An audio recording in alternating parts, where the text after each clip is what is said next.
I'm Jake Mansell with HHA Sports, and today we're going to go over how to sight in your Tetra XB crossbow mount as well as your optimizer speed dial. The process is going to be the same for both of the sights, but we're going to walk through it using the Tetra XB, but it is also the same as the speed dial. So the first step is to find our 20 yard. So what we're going to do is we're going to leave our yardage wheel locked down at 0, and we're going to shoot at 20 yards.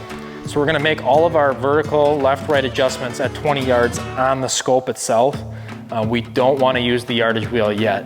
Once we've found exactly where we're hitting at 20 yards, we're going to leave that yardage wheel at 0 as I had mentioned before, and then we're going to slowly start working our way back to 60 yards. I'm going to shoot at 30, 40, and 50 yards before I get to 60 just to ensure that I'm hitting the target. But once I get back to 60 yards, that's where we're going to spend some time dialing that wheel to figure out exactly where we're at. We're going to use the pre-printed setup tapes to determine what our actual yardage tape is. So as I'm moving back to 60 yards, I'm going to keep rotating that dial. At 60 yards, my setup tape is reading that I'm at number 30.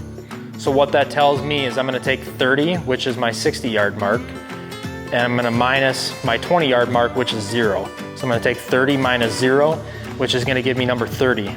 Number 30 is going to tell me that I need sight tape number 30.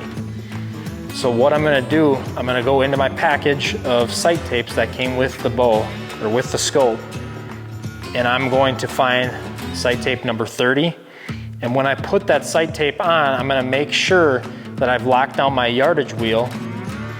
I want to make sure that 60 lines up right over the top of number 30 on the setup tape to ensure that my 60 yard mark is in the exact same spot. I'm then going to peel that all the way around the dial, and I'm now sighted in from 20 to 100 yards. For more information or more questions, you can visit our website at www.hhasports.com.